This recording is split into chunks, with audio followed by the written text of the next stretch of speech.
राधे राधे। ये बात भी मैं गर्ग संहिता की ही बता रहा हूं, 6ठा अध्याय का। बहुत कम लोग जानते हैं कि कंस कौन था। कंस का पूर्व जन्म में क्या थे कंस। सुनिए, जब समुद्र की मंथन हो रही थी उसी समय कालनेमी भगवान विष्णु के साथ युद्ध किया था। कालनेमी, और कालनेमी बहुत ही शक्तिशाली था, साधारण नहीं था। वो दानव बहुत ही शक्तिशाली दानव था। कालनेमी के साथ युद्ध करके भगवान विष्णु ने कालनेमी को परास्त कर दिया और कालनेमी को वध भी कर दिया। कालनेमी वध हो जाने के बाद गुरु शुक्राचार्य ने संजीवनी विद्या से पुनः उसको जीवित कर दिया। अब भगवान विष्णु तो उसको एक बार वध कर दिए, अब संजीवनी विद्या देके उसको जीवित कर दिए। अब कालनेमी तपस्या करने लगा कि भगवान विष्णु के साथ मुझे पुनः युद्ध का अवसर मिले। उस युग में तो नहीं होगा, उस युग में तो भगवान विष्णु एक बार उसको मार दिए थे। फिर उसने तपस्या की, ब्रह्मा जी की तपस्या से खुश होकर ब्रह्मा जी ने कहा कि तुम जब द्वापर युग आएगा तो उस युग में भगवान विष्णु के साथ ही फिर मरोगे और किसी देवता के हाथों से तुम नहीं मर सकते, सिवाय भगवान विष्णु। कालनेमी ने स्वीकार किया कि भगवान विष्णु सबका देवता है, देवताओं का भी देवता है, ये तो अच्छी बात है। फिर जब द्वापर युग आया तो कालनेमी, वही कालनेमी महाराज उग्रसेन की पत्नी पद्मावती की कोख से जन्म लिया। अब महाराज उग्रसेन का पुत्र बन के कंस आया।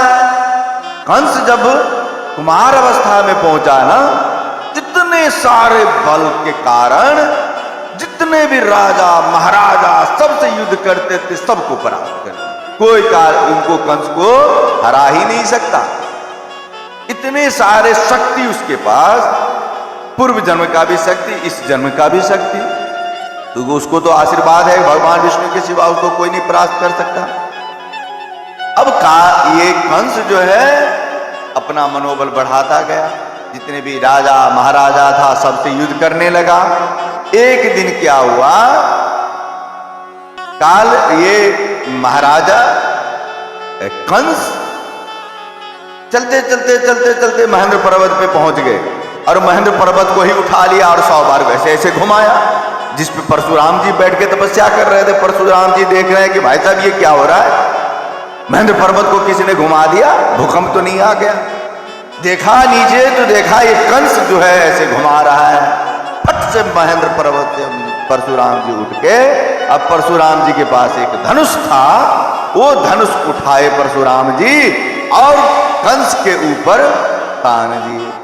तो परशुराम जी तो उनका बहुत कुछ बिगाड़ सकते थे, ये पता उसको था कंस को। कंस ने सोचा कि जिसने छत्र विहीन कितने बार भी इस धरती को किया है वो साधारण तो है नहीं।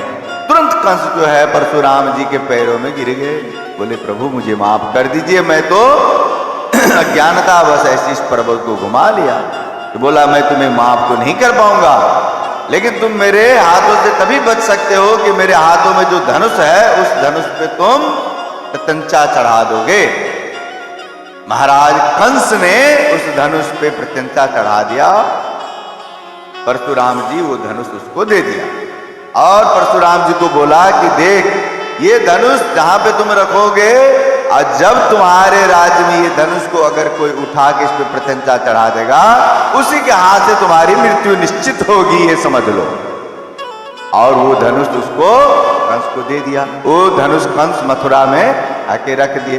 तो भगवान विष्णु जब वहां पे आए ना तो वो धनुष को उठा के तोड़ दिए। कंस को पता चल गया कि भाई साहब मेरे मारने वाला अब आ गया है धरती पे।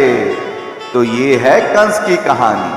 तो कंस इतने शक्तिशाली था कि सारी राजा महाराजा को परास्त करके सबसे कर लेने लगा, सबसे कर लेने लगा, सबको अपना गुलाम बना लिया।